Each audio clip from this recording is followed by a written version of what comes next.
Hello students, let us start unit number 2 lesson number 4 Excuses a skit. म्हणजे हे एक छोटं नाटक आहे. ते बघायचं आपण काय होतं या नाटकामध्ये. Warming up, chit chat, form groups and chat about the following. Question 1. Do you come to school on time every day? म्हणजे तुम्ही रोज स्कूलमध्ये येता का? पण कसं ऑन टाईम, जे स्कूलचं तुमचं टाईम आहे त्या वेळेतच तुम्ही येता का? What do you feel when you are late? आणि जेव्हा कधी तुम्हाला लेट होतं तेव्हा तुम्हाला काय वाटतं? What action is taken in school on late comers? आणि तुमच्या स्कूलमध्ये जे लेट कमर्स आहेत, जे उशिरा येतात, तर त्यांच्यावर काय ॲक्शन घेतली जाते, त्यांना काय पनिशमेंट दिली जाते? Do you give excuses for your late coming? Are they true or false? आणि जेव्हा तुम्ही लेट येता, उशिरा येतात, तेव्हा तुम्ही जे एक्सक्युजेस देता, जी कारणं देता, तर ती खरी असतात का खोटी असतात? Why is punctuality so important in life? Punctuality म्हणजे कुठलंही काम वेळेवर करण्याची सवय. तर हे चांगलं आहे का? किंवा ते पंक्च्युअलिटी का महत्त्वाची आहे लाईफमध्ये? तर आपण असं म्हणू शकतो की जर आपल्याकडं पंक्च्युअलिटी नसेल तर आपलं कुठलंही काम वेळेवर होणार नाही आणि त्याच्यामुळं आपण आपल्या शैक्षणिक क्षेत्रातल्या कुठल्या संधी असतील किंवा तुम्हाला अजून दुसरंही काहीतरी करायचं आहे, मिळवायचं आहे, तर ते वेळेवर न केल्यामुळं तुम्ही ते करू शकणार नाही. You cannot do certain things if you don't complete or don't do those things on time. Enjoy the jokes. First, teacher said, Asif, why are you crawling into the class? आता टीचर आसिफला म्हणतायत की तो रांगत येतोय. क्रावलिंग म्हणजे काय? रांगत येतोय. Asif sed, I am sorry teacher, but yesterday you warned me not to walk into the class late. So हां, आता इथं जोक बघितला का? तो आसिफ रांगत येतोय, तर टीचर म्हणतात, "अरे तू रांगत का येतोयस?" तर त्याच्यावर आसिफ म्हणतोय, की "काल तुम्हीच सांगितलं होतं, की तुला माझ्या क्लासमध्ये चालता येणार नाही. म्हणजेच काय तू माझ्या क्लासमध्ये यायचं नाही असं टीचरला म्हणायचंय जर तो लेट आला तर." म्हणून त्यानं त्याचा अर्थ काय घेतलाय, की तो चालत नाही येऊ शकत तर रांगत येऊ शकतो. B, teacher said, "Sharvari, you are regularly late to school. Don't you feel ashamed? Why do you come to school so late?" Sharvari said, I am sorry, madam, but on my way to school there is a road sign that says, Go slow, and ma'am, you have instructed us to always follow what road signs say. आणि दुसऱ्या जोकमध्ये Sharvari late येते रोज, तर teacher तिला विचारतात की अगं शर्वरी तू रोजच late येतेस. अशेम्ड म्हणजे एखाद्या गोष्टीबद्दल आपण म्हणतो की लाज वाटते, वाईट वाटतं, तसं ते म्हणतात की अगं तुला लाज वाटते का, तुला वाईट वाटतं का की तू रोजच लेट येते स्कूलमध्ये? तर शर्वरी काय म्हणते की ही माझी चुकी नाही आहे का? तर मी जेव्हा शाळेला येत असते तेव्हा तिथं रोडवर एक साईन आहे. काय आहे ती? Go slow. मग ती म्हणते की अहो टीचर तुम्ही सांगितले की रोड साईन फॉलो करायचे असतात. आता आपण नेक्स्ट बघूया. Can you underline the words in the joke that were used as excuses for late coming? आता वरच्या 2 जोक्समध्ये लेट कमिंग, ते जे लेट आलेले आहेत दोघं, तर त्यांनी कुठले एक्सक्युजेस दिलेले आहेत ते लिहायचे तिथं. Now discuss within groups and share some simple jokes about teachers and students. Try to write or to such jokes in your own words in the above format. आता असे छोटे 2 जोक्स तुम्ही लिहायचे आहेत. Reported speech. Speech or dialogues can be reported in two ways, direct and indirect. When exact words of the speaker are reported, we call it direct speech. When exact words of the speaker are not reported but just its contents, we call it indirect speech. आता इथं आपण direct speech आणि indirect स्पीचमधला फरक बघायचा आहे की direct speech म्हणजे speaker जो बोलणार आहे तर त्या स्पीकरचे जसेच्या तसे वर्ड, तो काय म्हटलेला आहे हे आपण जेव्हा सांगत असतो त्याला डायरेक्ट स्पीच म्हणतात. आणि इनडायरेक्ट स्पीच म्हणजे की आता खाली आपण एक्झाम्पल दिले त्याच्यातून आपल्याला कळू शकतं की इनडायरेक्ट स्पीच कशाला म्हणतात.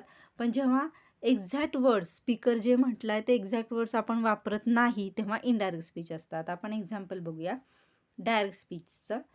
अमर said, I shall come to meet you tomorrow Sanket. Indirect speech, Amar told Sanket that he would go to meet him the next day. आता हे अमर जे म्हटलेलं आहे तर ते त्याचे डायरेक्ट वर्ड्स आहेत ते एक्झॅक्ट वर्ड्स आहेत म्हणून ते डायरेक्ट स्पीच आहे. आणि खाली इनडायरेक्ट स्पीचमध्ये त्यांनी सांगितलंय note down the changes you observe in the indirect speech. आता इनडायरेक्ट स्पीचमध्ये आपल्याला काही चेंजेस दिसत आहेत ते आपण लिहायचे. तर पहिला काय आहे की पहिल्या सेंटेन्समध्ये सेड होतं, आन्सरमध्ये इनडायरेक्ट स्पीचमध्ये टोल्ड आहे. नंतरचं आहे की दॅट वापरलेलं आहे आणि द नेक्स्ट असं वापरलेलं आहे आणि ही हे सुद्धा वापरलेलं आहे. म्हणजे इथला चेंज आपण काय काय की टुमॉरोच्या ऐवजी आपण इनडायरेक्ट स्पीचमध्ये काय वापरतो, द नेक्स्ट डे. इथं त्याचे आन्सर्स आहेत. आता आपण लेसन बघूयात. Excuses a skit. Characters Ritesh a school student, Mrs Sen his class teacher. आता या स्किटमध्ये 2च कॅरेक्टर्स आहेत. एक आहे रितेश आणि दुसरे आहेत त्याच्या teacher Mrs Sen. Scene a classroom. आता हा जो सीन आहे तो कुठं घडलेला आहे, क्लासरूममध्ये. Ritesh said may I come in madam. Mrs Sen now don't you think you are early. Ritesh said pardon ma'am. Mrs Sen said I mean for the second period. You are too early for the second period. Ritesh said, I am so sorry ma'am. I am really sorry. I started well in time from home. You won't believe what happened. आता इथं काय झालेलं आहे की रितेश स्कूलमध्ये late आलेला आहे आणि किती लेट आलेला आहे की फर्स्ट पिरियड अगदी संपतच आलेला आहे आणि दुसरा पिरियड स्टार्टच होणार आहे तेव्हा तो आलेला आहे. म्हणून त्याला मिसेस सेन कसं म्हणतायत की अरे तू सेकंड पिरियडला लवकरच आलायस, म्हणजे सेकंड पिरियड अजून स्टार्ट झालेला नाहीये. तर रितेश काय म्हणतोय की अहो मॅडम मी घरातून खरंच लवकर निघालेलो होतो, पण नंतर काय झालंय हे तो आता सांगणार आहे त्यांना. Mrs Sen we will see. Let us hear the story first. What happened?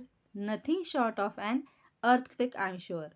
आता इथं बोल्ड लेटर्समध्ये नथिंग शॉर्ट ऑफ दिलेलं आहे, तर त्याचं मिनिंग काय आहे, नथिंग लेस दॅन. म्हणजे त्या टीचरला असं म्हणायचं आहे की मला नाही वाटत भूकंपापेक्षा काहीतरी मोठं झालं असेल किंवा झालंय, असं ते त्याला म्हणतात. Ritesh said no ma'am, really ma'am, honestly ma'am. Mrs Sen go ahead, go ahead. Ritesh said I was walking to school as usual. I was halfway down the narrow lane that leads to the market. Suddenly I heard a scream from the main road. Mrs. Sen, and of course you had to investigate. Ritesh said, yes ma'am, I had to find out if someone needed help. And sure enough, there was this person lying near the pavement. He was groaning with pain. आणि आता रितेश कारण सांगतोय आणि ते कारण म्हणजे काय, तो स्टोरी सांगतोय की तो म्हणतोय की मी शाळेला लवकरच निघालेलो होतो, पण काय झालेलं आहे की जेव्हा मी येत होतो शाळेत तर तेव्हा मला म्हणजे तो मार्केटमधून येत असतो तेव्हा त्याला एक स्क्रीम ऐकायला आली. स्क्रीम म्हणजे काय, कोणीतरी मोठ्यानं ओरडलेलं आहे. मग त्या मिसेस सेन म्हणतात हां आता ते कोणीतरी ओरडले म्हणजे तुला इन्व्हेस्टिगेट करायला लागेल, म्हणजेच काय तुला चौकशी करायला लागेल, नक्की कुठून आवाज येतोय, कोण ओरडलंय, का ओरडलंय. मग त्याच्यावर रितेश म्हणतोय हो मॅडम, मला असं वाटलं कोणाला तरी माझ्या मदतीची गरज आहे. म्हणून तो कुठं गेलेला आहे की कुठून आवाज येतोय, तर तो आवाज कुठून येत असतो की पेवमेंट. पेवमेंट म्हणजे रोडच्या साईडला एक फुटपाथ असतो, तर तो फुटपाथ, तर तिथं एक माणूस असतो आणि तो काय करत असतो, ग्रोनिंग विथ पेन, म्हणजे त्याला काहीतरी दुखत असेल किंवा त्याला काहीतरी होत असेल म्हणून तो दुःखाने ओरडत असतो. Mrs. Sen said, so you took him to Dr. Jadhav.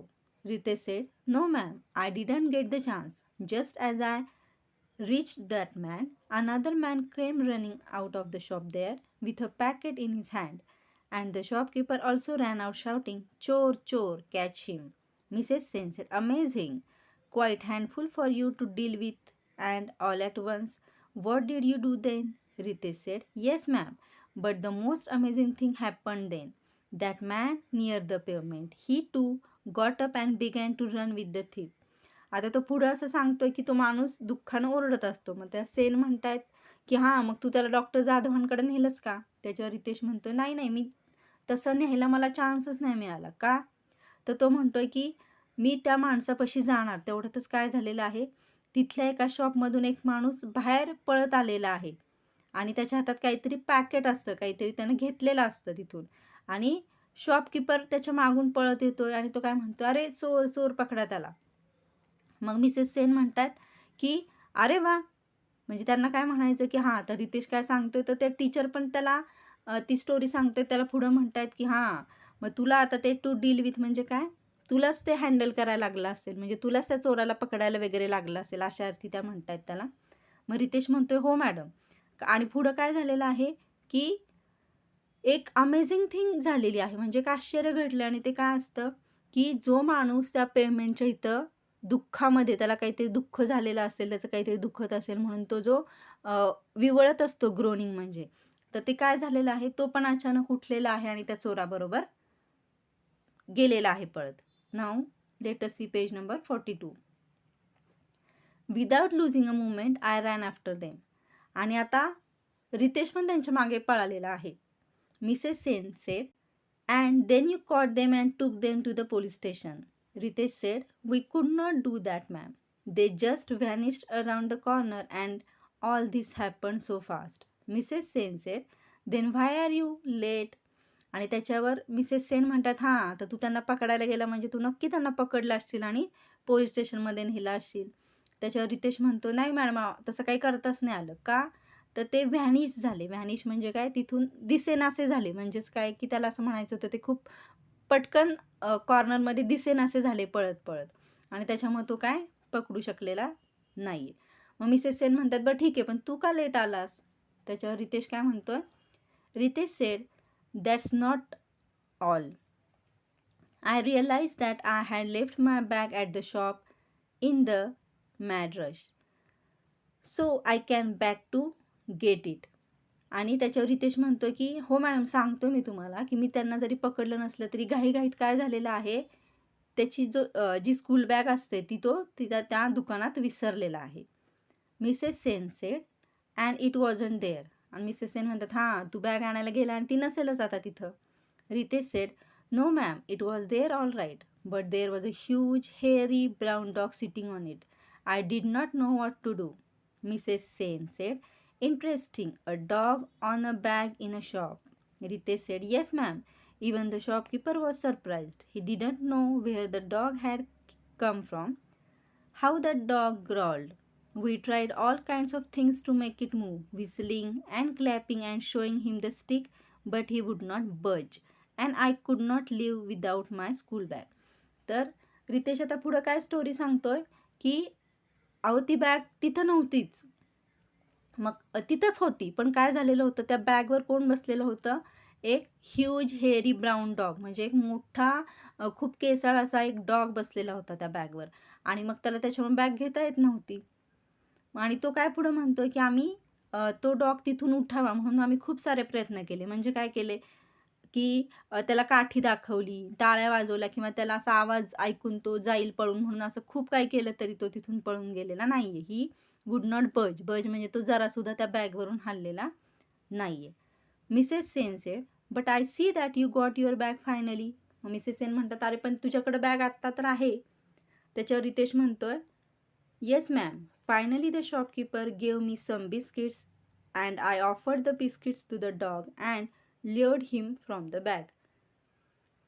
त्याच्यावर रितेश म्हणतोय, हो अहो, शॉपकीपरनं, त्या दुकानदारानं काय केलं, मला थोडी बिस्किटं दिली आणि ती बिस्किटं मी त्या डॉगला दिली. मग त्या बिस्किटाला बघून तो ल्यूर झाला. ल्यूर म्हणजे काय, ल्यूर म्हणजे एखाद्या गोष्टीकडे अट्रॅक्ट होणे, की त्याला मोह पडला तर बिस्किटाचा त्या डॉगला, आणि म्हणून तो डॉग तिथून उठलेला आहे. Mrs Sen sed, okay, so let us say the accounts for 15 minutes. Mrs Sen म्हणतात, बरं ठीक आहे, ह्याच्यामध्ये 15 मिनटं गेली असतील तुझी. आता पुढे रितेश काय म्हणतोय ते बघूया, page number 43. Ritesh said, but there is more ma'am. The poor dog began to follow me to school. It looked so poor and lonely and small. Mrs Sen said, small? Did you say small? Ritesh said, I mean young ma'am. It was big in size, but it was only a puppy, really, and it looked lost. Maybe it was looking for its mother or owner, and I thought it was asking for my help. So I began a inquire with the other shopkeepers and passers-by, but nobody could tell and could not leave it behind. आणि आता पुढं तो रितेश म्हणतोय, madam थांबा, आता पुढं काय झालेलं आहे तो म्हणतोय की तो जो डॉग असतो त्याच्या स्कूल बॅगवरून उठलेला आहे, पण त्यानं काय केलेलं आहे, रितेश जसा स्कूलमध्ये येतोय त्याचा तो मागे येत चाललेला आहे. आणि त्या रितेशला त्या डॉगची खूप दया आली, कारण की तो कसा असतो, छोटा असतो, स्मॉल. मग सेन म्हणतात, आणि मगाशी तू म्हटला ना बिग होता, मग तो आता स्मॉल का म्हणतोयस? मग रितेश म्हणतोय, अहो हा असं असं तो म्हणतो की अहो हा तो छोटाच होता, पण तो दिसायला फक्त मोठा होता. मग तो काय म्हणतोय, मला त्याची खूप दया आली, आणि मग तो कुणासाठी म्हणजे त्या डॉगच्या जो ओनर असेल किंवा त्या डॉगच्या, आता तो स्मॉल आहे तर त्याची मम्मी असेल, तर त्यांना तो शोधत होता रितेश. आणि मग त्यानं शॉपकीपर, आजूबाजूला जे होते दुकानदार, त्यांच्याकडे पण चौकशी केलेली आहे.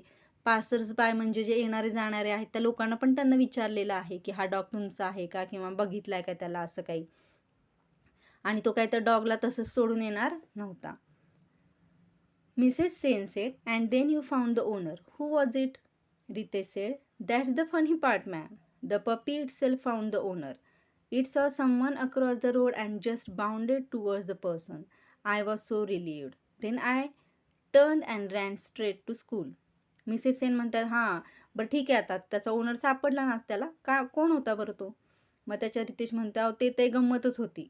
आणि ती गंमत काय होती, की रितेश शोधत होता, पण रितेशला तर काही ओनर सापडला नाही आहे. त्या डॉगनंच त्याच्या ओनरला शोधून काढलेला आहे. आणि तो कोण असतो, की तो त्या रोडवरून जात असतो, त्या डॉगचा ओनर. तर तो डॉग स्वतःहूनच त्या ओनरकडं गेलेला आहे. कसा गेलेला आहे? Bounded towards the person. त्या डॉगला खूप आनंद झालेला आहे, त्याचा ओनर त्याला सापडलेला आहे म्हणून तो अगदी पळतच त्याच्याकडे, उड्या मारतच त्याच्याकडे गेलेला आहे. आणि रितेशला कसं वाटलेलं आहे, रिलीव्ड म्हणजे आता त्याची काळजीच मिटलेली आहे, का तर आता तो डॉग त्याच्या मालकाकडे गेलेला आहे. आणि मग एवढं सगळं झाल्यानंतर तो म्हणतो, मी एवढं झालं की लगेचच स्कूलमध्ये आलेलो आहे. Mrs Sen said, good boy. Now that your good deeds are done, there is something else you can do. There is a story writing competition coming up. Would you like to send an entry? Ritesh said. Who, ma'am? Me, ma'am? Now I would not know what to write. I am not good at making up stories. मग Mrs Sen हे त्याचं सगळं ऐकून म्हणतायत की हां, आता तू सगळं सांगितलंयस व्यवस्थित मला, पण अजून तू एक काम करू शकतो, आणि ते काम काय आहे, की आता आपल्या स्कूलमध्ये स्टोरी रायटिंग कॉम्पिटिशन आहे. तर तू त्याच्यात तुझं नाव देतोयस का? त्याच्यावर रितेश काय म्हणते, अहो नाही मॅडम, मला कुठे स्टोरी लिहिता येते, मला तर स्टोरी बनवता पण येत नाही. असं रितेश म्हणतोय. चला आता आपण एक्सरसाइज बघूया. Complete the following bye inserting the correct words from the skit. आता इथं काही सेंटेन्सेस दिलेले आहेत, तर त्या सेंटेन्समध्ये आपण जे ॲप्रोप्रिएट वर्ड्स असतील लेसनमधले ते फिल करायचे. The heavy load would not, तर इथं आपण लिहू शकतो बज. The police arrive to dash dash the crime investigate. ह्याचे आन्सर्स मी पुढे दिलेले आहेत. Question 2, rearrange the order of the following events as per the narrator. आता इथं 8 आपल्याला स्टोरीमधले पॉईंट्स दिले, तर आपण त्याचा थोडक्यात क्रम लावायचा की कुठली गोष्ट पहिल्यांदा घडलेली आहे. Question 3, discuss and write the answers in your own words. आता पहिला क्वेश्चन बघूयात आपण. Were the excuses given by Ritesh for his late arrival true, give reasons for your response. आता इथं आपल्याला त्यांनी विचारलं आहे की रितेशनं तो लेट आलेला आहे स्कूल, तर त्याच्यासाठी त्यानं जी कारणं दिलेली आहेत ती खरी आहेत का? आणि जर खरी नसतील किंवा खरी आहेत, तुम्हाला काय वाटतं, तर त्याचं तुम्हाला असं का वाटतं त्याची तुम्ही कारणं द्यायची आहेत. Did the teacher believe Ritesh stories, how do you know that. आणि तुम्हाला असं वाटतं का की रितेशचे जे टीचर होत्या, क्लास टीचर, त्यांनी रितेशवर विश्वास ठेवलेला आहे, आणि जर ठेवलेला असेल किंवा नसेल तुम्हाला कशावरून कळतं. Question 3, why did the teacher suggest that Ritesh should enter the story writing contest. आणि त्या टीचरला असं का वाटत होतं की रितेशनं त्या स्टोरी रायटिंग कॉम्पिटिशनमध्ये भाग घ्यावा. Question 4, what according to you is the best way to correct children who are regularly late to school.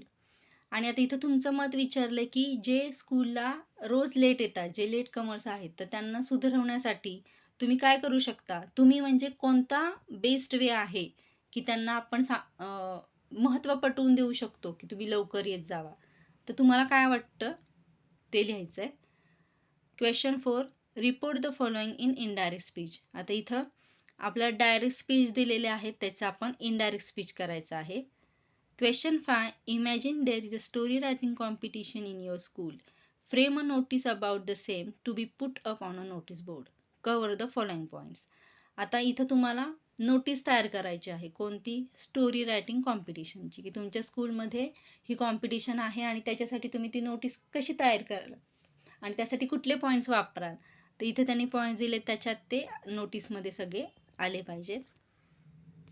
तर इथं आन्सर्स आहेत ह्याचे. हा क्वेश्चन फर्स्ट आहे. हा क्वेश्चन 2 की आपल्याला त्याचा क्रम लावायचा होता. नंतर आहे क्वेश्चन 3. हे आहेत इनडायरेक्ट स्पीच आणि ही आहे स्टोरी रायटिंग कॉम्पिटिशन. अशा प्रकारे आपण आपला लेसन हा बघितलेला आहे. थँक्यू.